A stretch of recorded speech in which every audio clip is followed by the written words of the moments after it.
Hello everyone, स्वागत है आप सभी का एसएससी सक्सेस स्ट्रीम में। आज हम शुरू करने जा रहे हैं इंडियन कॉन्स्टिट्यूशन का सबसे इम्पोर्टेंट और एसएससी का सबसे फेवरेट टॉपिक फंडामेंटल राइट्स। ये जो जीएस फाउंडेशन बैच मैंने शुरू किया है, इसमें हमने पॉलिटी के काफ़ी सारे टॉपिक कवर कर लिए हैं। आपने उनके क्वेश्चंस भी लगा के देखे होंगे, तो आपको समझ में आ रहा होगा कि मतलब ऐसा नहीं हो रहा है कि आपको सारी चीज़ें रटनी पड़ रही हैं, अच्छे से आपको समझ में आ रही होंगी और कंटेंट भी उतना ही दिया जा रहा है जो एग्ज़ाम ओरिएंटेड है। मतलब ऐसे नहीं कि पीडीएफ भर-भर के दे दिए मैंने, बिल्कुल exam oriented to the point मैंने दे रखा है कि मतलब ऐसा नहीं होगा कि भई एग्ज़ाम से कम दिया हुआ है या फिर एग्ज़ाम से ज़्यादा दिया हुआ है। आज भी आप यही चीज करना, फंडामेंटल राइट्स जितना मैं पढ़ाऊंगी उतना पढ़ना और फिर उसके क्वेश्चंस लगा के देखना पीवाईक्यू। आज भी मैंने भी कुछ आज एक नई चीज मैंने ऐड की है, मैंने भी जो है ना लास्ट में जो है ना क्वेश्चंस रखे हैं पीवाईक्यू बेस्ड, जिससे कि आपको भी पता चलेगा कि किस टाइप के क्वेश्चन आ रहे हैं। ठीक है। और जो स्टूडेंट्स जो है चैनल पे पहली बार आ रहे हैं, तो वो चैनल को सब्सक्राइब कर ले और बेल आइकन को जरूर प्रेस करें, जिससे आपको क्लास की नोटिफिकेशन मिलती रहे और आप कोई भी क्या है लेक्चर अपना मिस ना करें। तो चलिए शुरू करते हैं हम अपने फंडामेंटल राइट्स को। फंडामेंटल राइट्स, सबसे पहले तो यही फंडामेंटल राइट्स होते क्या हैं। होते क्या हैं फंडामेंटल राइट्स? फंडामेंटल राइट्स अगर मतलब गवर्नमेंट जो है किसी भी व्यक्ति के साथ गलत व्यवहार करे या फिर कोई भी किसी व्यक्ति के साथ गलत व्यवहार करे, तो उस व्यक्ति का जो है रक्षा कौन करेगा? उस व्यक्ति की जो रक्षा की जाएगी वो फंडामेंटल राइट्स के द्वारा ही की जाएगी। इसीलिए जो है कॉन्स्टिट्यूशन ने कुछ स्पेशल राइट दिए हैं इंडियन सिटीजन्स को, और इन्हीं राइट्स को जो है फंडामेंटल राइट्स और मौलिक अधिकार कहा जाता है। ठीक है। मतलब एक सिंपल, मतलब ऐसे एक डेफिनेशन टाइप बताऊं आपको। फंडामेंटल राइट्स हमारे वो बेसिक राइट हैं जो कॉन्स्टिट्यूशन के द्वारा दिए गए हैं और जिनसे किसी व्यक्ति की फ्रीडम, इक्वालिटी और डिग्निटी की क्या होती है? रक्षा होती है। ठीक है। किस किस की रक्षा होती है? इक्वालिटी की, ह्यूमन की डिग्निटी की और फ्रीडम की रक्षा होती है। समझ में आया फंडामेंटल राइट्स है और क्यों आए थे ये फंडामेंटल राइट्स। ठीक है। और सबसे पहले जो फंडामेंटल का ओरिजिन हुआ था वो कब हुआ था? 2015 में हुआ था। कहाँ पे हुआ था? इंग्लैंड, मतलब कि यूके में हुआ था। ठीक है। मैग्ना कार्टा से, मतलब सबसे पहले सिटीजन्स के लिए कोई अधिकार टाइप जो चीज आई थी ना, वो मैग्ना कार्टा में ही आई थी। ठीक है। तो सबसे पहले सिटीजन्स के अधिकार से, सिटीजन्स के राइट से, फंडामेंटल राइट से रिलेटेड अगर कोई चीज आई थी, वो क्या आई थी? मैग्ना कार्टा आई थी। कब आई थी? 1215 में आई थी। ठीक है। कहाँ पे आई थी? यूके में आई थी। ठीक है ना। ये प्रीवियस ईयर क्वेश्चन, मतलब आज भी देखो मैंने डेली में कुछ ना कुछ नई चीज ऐड करती ही जा रही हूँ। ये चीज ऐड की थी, आज मैंने लास्ट में क्वेश्चन भी लेके आई हूँ। बस आप जो है ना, अगर वीडियो अच्छी लगती है ना तो वीडियो को लाइक कर दिया करें। आपका एक एक लाइक जो है ना किसका काम करता है? मोटिवेशन का काम करता है। मैं भी तो आपको मोटिवेट करती हूँ ना। तो जो फंडामेंटल राइट्स है वो कहाँ पे लिखे हुए हैं? हमारे हमारे जो फंडामेंटल्स राइट हैं वो कहाँ पे लिखे हुए हैं? पार्ट थर्ड में लिखे हुए हैं। हमारे संविधान की जो बुक है उसके पार्ट थर्ड में लिखे हुए हैं। पार्ट फर्स्ट और सेकंड हम कर चुके हैं। फटाफट कमेंट सेक्शन में बताओ कि पार्ट फर्स्ट में क्या है, पार्ट सेकंड में क्या है, पार्ट फर्स्ट के आर्टिकल कहाँ से कहाँ तक है, पार्ट सेकंड के आर्टिकल कहाँ से कहाँ तक है। ठीक है। तो पार्ट थर्ड के आर्टिकल हमारे कहाँ से कहाँ तक है? 12 से लेके 35 तक है। दोनों पीवाईक्यू हैं। फंड क्या बोलते हैं, पार्ट थर्ड में क्या चीज दी हुई है? फंडामेंटल राइट्स दी हुई है। ठीक है। आर्टिकल कहाँ से कहाँ तक है? 12 से 35। ऐसे सिंपल से सिंपल क्वेश्चन भी आते हैं हमारे एग्जाम में। ठीक है। फिर क्या है, जो हमने इनको लिया है किस कंट्री के कॉन्स्टिट्यूशन से लिया है? यूएसए से लिया है। ठीक है। आप, मैंने क्योंकि सोर्सेस पढ़ा दिए हैं, आप मुझे बताओ कि हमने डीपीएसपी कहाँ से लिया है? ठीक है। और जो फंडामेंटल ड्यूटी है वो हमने कहाँ से लिया है? ये दोनों चीज कमेंट सेक्शन में बताओ। कमेंट सेक्शन में जरूर से जरूर बताया करो आप लोग, उससे आपका क्या होगा? रिवीजन होता रहेगा। मैं वही चीज पूछती हूँ जो मैं पढ़ा चुकी हूँ। ठीक है ना।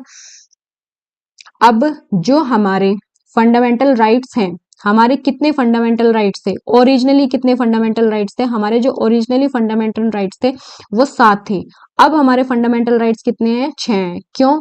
क्योंकि हमने 44th कॉन्स्टिट्यूशनल अमेंडमेंट जो कि 1978 में हुआ था, इससे जो राइट टू प्रॉपर्टी पहले हमारा एक फंडामेंटल अधिकार था, उसको अब क्या बना दिया है? एक लीगल राइट बना दिया है। और कौन से आर्टिकल में चला गया है? 300A में चला गया है। ठीक है। पहले हमारे जो राइट्स थे वो कितने थे, 7 थे। अब हमारे राइट्स कितने हैं, 6 हैं। कौन से राइट को रिमूव किया है हमने, राइट टू प्रॉपर्टी को रिमूव किया है। कौन से अमेंडमेंट से रिमूव किया है, 44th अमेंडमेंट 1978 से रिमूव किया है। अब वो हमारा कैसा राइट है, वो अब हमारा क्या है, लीगल राइट है। और कौन से आर्टिकल में है, आर्टिकल 300A में है। ठीक है, अब ये चीज हमारे राइट, जो 6 राइट है ना, वो कौन कौन से हैं, देखो ये हमारे 6 राइट्स हैं। ये हमें जो है ना पूरे सीक्वेंस में याद होने चाहिए, तभी हमें इनके आर्टिकल भी याद होंगे। क्योंकि ऐसे भी पूछा जाता है राइट टू इक्वालिटी के आर्टिकल कहाँ से कहाँ तक है, राइट टू फ्रीडम के आर्टिकल कहाँ से कहाँ तक है। तो हमें ये पूरा सीक्वेंस में ही याद करना है। ठीक है, तो कौन कौन से 6 राइट है, पहले तो यही चीज याद करनी है कि हमें 6 राइट कौन कौन से हैं। राइट टू इक्वालिटी है, राइट टू फ्रीडम है, राइट अगेंस्ट एक्सप्लॉयटेशन है, right to freedom of religion है, फिर क्या है, कल्चरल एंड एजुकेशनल राइट है, फिर क्या है, राइट टू कॉन्स्टिट्यूशनल रेमेडीज है, जिसको हार्ट एंड सोल कहा है किसने, B.R. अम्बेडकर जी ने। अब जो राइट टू इक्वालिटी है उसके आर्टिकल हमारे कहाँ से कहाँ तक है, 14 से लेके 18 तक हमारे इसके आर्टिकल हैं। अब आप सोचेंगे कि मैडम आपने तो बताया था कि 12 से 35 आर्टिकल हैं, 12-13 आर्टिकल का है, बताऊंगी 12-13 आर्टिकल में क्या है, उसमें भी बताऊंगी। फिर क्या है, right to freedom, right to freedom के आर्टिकल कहाँ से कहाँ तक है, 19 से लेके 22 तक है। राइट अगेंस्ट एक्सप्लॉयटेशन के आर्टिकल कहाँ से कहाँ तक है, 23 से लेके 24। Right to freedom of religion article कहां से कहां तक है, 25 से लेके 28 तक। कल्चरल एंड एजुकेशनल राइट 29 और 30। और राइट टू कॉन्स्टिट्यूशनल रेमेडीज किस में है, आर्टिकल 32 में है। ठीक है, ये सीक्वेंस पूरा याद रखना। ठीक है ना। अब देखो हम देखते हैं आपने कि आर्टिकल 12 में हमारा क्या लिखा हुआ है। आर्टिकल 12 में हमारा लिखा हुआ है definition of the state. State की डेफिनेशन लिखी हुई है, क्वेश्चन बहुत बार आता है, याद रखना। आर्टिकल 12 में क्या लिखी हुई है, स्टेट की डेफिनेशन लिखी है। मतलब कि जो फंडामेंटल राइट्स हैं वो किसके अगेंस्ट इन्फोर्स होते हैं, किसके अगेंस्ट इन्फोर्स होते हैं, स्टेट के अगेंस्ट इन्फोर्स होते हैं। तो इसमें स्टेट की डेफिनेशन लिखी हुई है कि स्टेट के अंदर कौन कौन आएगा। एक सिंपल सी ट्रिक बताती हूँ कि हमेशा इसका answer all of the above ही होगा, क्योंकि सारी चीज हमारी स्टेट के अंदर आती है। अनटिल अनलेस, जब तक आपको कोई एक मतलब ऐसा लग रहा हो कि ये तो कोई प्राइवेट एंटिटी ही है, तब तक की। अगर कोई प्राइवेट एंटिटी है तो फिर वो स्टेट के अंदर नहीं आएगी। और अगर प्राइवेट नहीं है, अगर प्राइवेट नहीं है तो जितनी भी गवर्नमेंट एंटिटी भी होंगी, सब कुछ वो सारा का सारा हमारे स्टेट के अंदर आएगा। जैसे कि सेंट्रल गवर्नमेंट होगी, पार्लियामेंट होगी, स्टेट गवर्नमेंट होगी, स्टेट लेजिस्लेचर हो गया, म्यूनिसिपैलिटीज होगी, पंचायत होगी, म्यूनिसिपल कॉर्पोरेशन हो गया। ठीक है, जितने भी वो ट्रस्टीज हैं, ठीक है, डिस्ट्रिक्ट बोर्ड्स हैं जितने भी, ठीक है, और अदर जितने भी हमारी ये LIC, ONGC, सेल, ये जितने भी PSU हो गई, सारी की सारी स्टेट के अंदर आती है। मतलब हमेशा जो है क्या होगा इसका आंसर, 99% क्या होगा इसका answer, all of the above ही होगा। ठीक है, तो क्या है आर्टिकल, आर्टिकल 12 में क्या लिखा हुआ है, डेफिनेशन लिखी हुई है, किसकी, स्टेट की डेफिनेशन लिखी हुई है। अब आ जाते हैं हम अपने आर्टिकल किस पे, आर्टिकल 13 पे। आर्टिकल 13 में क्या लिखा हुआ है, लो इनकंसिस्टेंट विद फंडामेंटल राइट्स। मतलब कि ये अगर गवर्नमेंट ने कोई रूल बनाया है और वो हमारे फंडामेंटल राइट्स को वॉयलेट कर रहा है, तो कोर्ट जुडिशियल रिव्यू करेगा। और अगर वो मिला ऐसा कि फंडामेंटल राइट्स को वॉयलेट कर रहा है, तो उस रूल को क्या कर दिया जाएगा, नल एंड वॉइड कर दिया जाएगा। ठीक है, ये कहता है हमारा आर्टिकल 13। जैसे एग्जांपल से समझो, पार्लियामेंट ने कोई लॉ बनाया है कि भाई सभी बच्चों को जो है ना प्राइमरी एजुकेशन मिलनी चाहिए, बनाया हुआ है रूल। ठीक है, 6 से 14 साल तक के बच्चों को अपनी प्राइमरी एजुकेशन मिलनी चाहिए। बट उन्होंने उसमें लिख दिया कि एक कोई स्पेसिफिक कास्ट के लिए बोल दे कि इस स्पेसिफिक कास्ट के बच्चे स्कूल में नहीं जा सकते। ठीक है, तो ये क्या हो जाएगा, हमारे कौन से राइट का, आर्टिकल 14 का वॉयलेशन हो जाएगा, राइट टू इक्वालिटी का।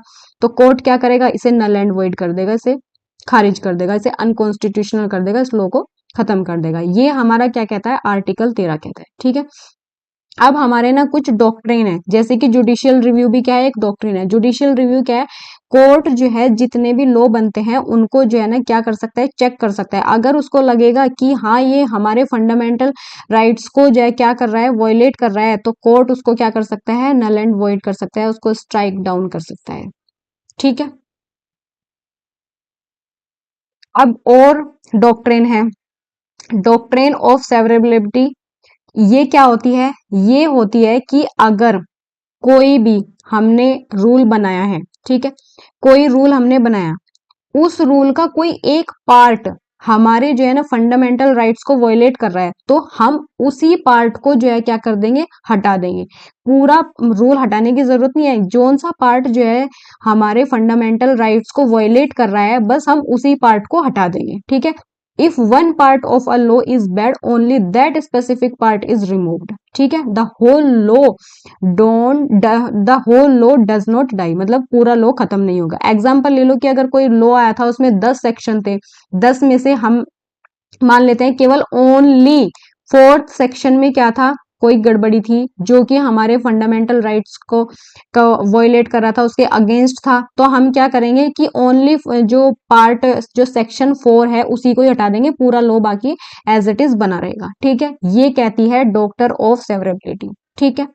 अब क्या आती है doctrine of Eclipse. Doctrine of Eclipse मतलब कि किसका, ग्रहण का सिद्धांत। और ये क्या था, पृथक्करण का सिद्धांत, ठीक है। और ये क्या है, हमारा ग्रहण का सिद्धांत। अगर ये क्या कहता है, अगर प्री कॉन्स्टिट्यूशन, ये चीज याद रखना कि ये तो पोस्ट कॉन्स्टिट्यूशन के लिए है, और ये किसके लिए है, प्री कॉन्स्टिट्यूशन, मतलब कि जब हमारा कॉन्स्टिट्यूशन लागू हो गया था 1950, उससे पहले, ठीक है। अगर उससे पहले का कोई लॉ हमारे फंडामेंटल राइट्स को जो है क्या कर रहा है, वॉयलेट कर रहा है, तो हम क्या करेंगे, उस लॉ को क्या कर देंगे, इनएक्टिव कर देंगे, डोरमेट कर देंगे, ठीक है। बट उसको ऐसे नहीं करेंगे कि हम कंप्लीटली खत्म नहीं करेंगे, बस उसको इनएक्टिव कर देंगे, ठीक है। ये कहता है हमारा डॉक्ट्रेन ऑफ इक्लिप्स, ठीक है। जैसे कि मतलब एक तरीके से होता है कि जैसे कि सूरज है, सूरज पे ग्रहण लग जाता है ना, तो वो खत्म थोड़ी हो जाता है, कुछ टाइम के लिए उसको बंद कर दिया जाता है। तो बस वही चीज है कि अगर कोई प्री कॉन्स्टिट्यूशनल, ये भी चीज याद रखना, दिमाग में रखना इस चीज को, प्री कॉन्स्टिट्यूशन पे, ठीक है, ऐसे भी क्वेश्चन बनता है, ऐसे प्री कॉन्स्टिट्यूशन पे ही ये चीज लागू होगी, ठीक है ना। अगर वो फंडामेंटल राइट्स को लग रहा है कि फंडामेंटल राइट्स को वॉयलेट कर रहा है, तो उसको क्या कर देंगे, इनएक्टिव कर देंगे। प्री कॉन्स्टिट्यूशन 1950 से पहले का कोई रूल, ठीक है। अब मैंने ये पूरा का पूरा आपका जितना आज मैंने पढ़ाया उसका पूरा का पूरा फ्लो चार्ट बना दिया है। अब देखो ये फंडामेंटल राइट्स की क्लास मैंने 3 पार्ट में रखी है, आज यहाँ तक का करा दिया। फिर कल मैं आपको, हमारे 6 है ना, कल मैं 3 राइट्स आपको करा दूंगी और फिर परसों 3 राइट्स करा दूंगी। ऐसे नहीं हो कि एक ही दिन में आपको सारा का सारा कंटेंट भर के दे दूंगी, उससे कोई फायदा नहीं होगा, याद यूद होना नहीं है। मेरा मेन उद्देश्य ये नहीं है कि मैं आपको कंटेंट प्रोवाइड करा दूं और आपके फोन में सारी की सारी पीडीएफ सेव रखी रहे, नहीं, आपको वो चीजें याद हो। जब मैं नेक्स्ट मैं पूछती भी रहती हूँ, जो मैंने पढ़ा दिया है मैं उसको पूछती रहती हूँ, आप कमेंट सेक्शन में बताया करो, कमेंट सेक्शन में नहीं बताते अपनी कॉपी लेके बैठा करो, कॉपी में जितने मैंने क्वेश्चन पूछे हैं ना, देखा करो कि क्या आपने कितने क्वेश्चंस के जो है जवाब सही से दिए हैं। और रिवीजन, सबसे ज्यादा रिवीजन बहुत ज्यादा जरूरी है, रिवीजन बहुत ज्यादा किया करो। रात के जो है ना 10 से 15 मिनट ऐसे लगा लो कि जिसमें मैंने डेली जितना पढ़ा है आज मैं उसको रिवाइज करूंगा। अगर रिवाइज नहीं करोगे तो भूल जाओगे, ठीक है। ये पूरा का पूरा जो है क्या करना है आपको, इससे अपना रिवाइज कर लेना, ठीक है। अब मैंने आज कुछ क्वेश्चंस भी लगाए हैं पीवाईक्यू, आप भी लगाया करो पीवाईक्यू क्वेश्चन, जैसे ही कोई टॉपिक खत्म होता है उसके किसी कहीं से भी जहां से भी मिले पीवाईक्यू क्वेश्चंस लगाया करो। आज कुछ क्वेश्चंस मैंने भी ऐड किए हैं, आप फटा सारे क्वेश्चंस के आंसर कमेंट सेक्शन में देंगे। Fundamental rights in India are borrowed from, कहां से हमने फंडामेंटल राइट्स को लिया है, कहां से लिया है हमने फंडामेंटल राइट्स को, यूएसए से लिया है, ठीक है।